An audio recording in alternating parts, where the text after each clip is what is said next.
நண்பர்களே, விசிறோல் எப்படி வீசணும்னா இப்படி தான் வீசணும். பார்த்துங்க, இப்படி நல்லா இப்படி பற்றிக்கணும்.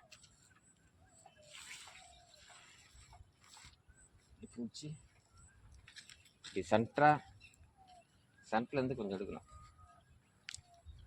கொஞ்சம் எடுத்து கொஞ்சம் தலை சீடி போட்டுக்கணும். ரொம்ப லைட்டாக இப்படி கொஞ்சம் ஒரு சிக்கலாக இருக்கும், அதனால் நம்ம சிக்கல் இருக்கிறதுனால இப்படியே எடுக்கணும். இப்படி எடுத்திங்கன்னா கொஞ்சம் சிக்கல்லாம் கொஞ்சம் சரியாயிடும். அப்புறம் வலை வீசுறதுக்கு கொஞ்சம் ஈஸியாக இருக்கும். அதேமாரி இதை கொஞ்சம் கரெக்டாக பிடிச்சிக்கணும். இதுதான் மெயின். இதை வலை வீசும்போது கையில் பிடிச்சிக்கணும். இதை மட்டும் விடக்கூடாது. இது லாஸ்ட்டாக தான் விடணும். இதுதான் மெயினானா இதை பிடிச்சிக்கணும் கையில்.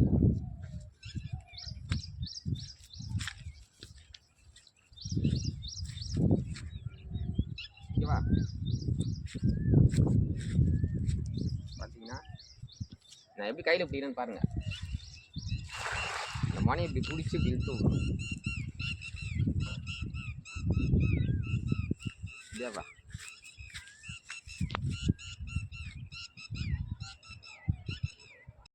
நண்பர்களே, வலை எப்படி ஈஸியாக இருக்குன்னா பாருங்கள்.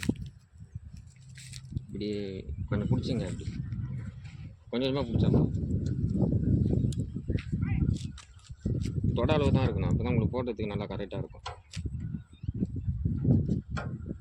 பார்த்தீங்கன்னா இதில் இன்னொரு கால்வாசி எடுத்தால் போதும். கொஞ்சம் வலையை கொஞ்சம் இப்படி தொடையில் வச்சு எடுத்திங்கன்னா கொஞ்சம் சிக்கல் இல்லாமல் கொஞ்சம் ஃப்ரீயாக இருக்கும்.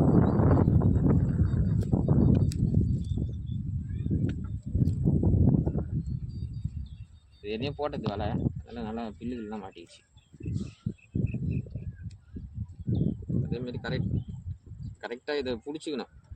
வலை தூக்கி போடும்போது இதை பிடிச்சா தான் கரெக்டாக வலை ரவுண்டு விழும், இல்லைன்னா விழாது. இதை தான் கரெக்ட் சுண்டரில் அப்படி பிடிச்சிக்கணும் அமைக்கி. அப்போ தான் வலை நல்லா ஓடி விழும்.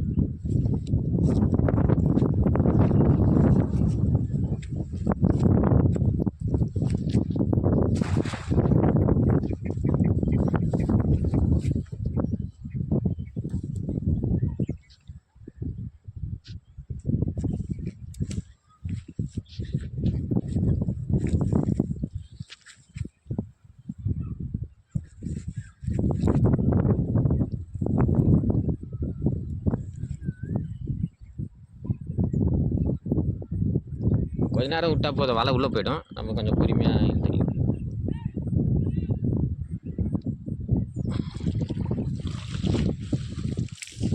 ஒரே ஒரு மீன் மாட்டிக்கலாம்.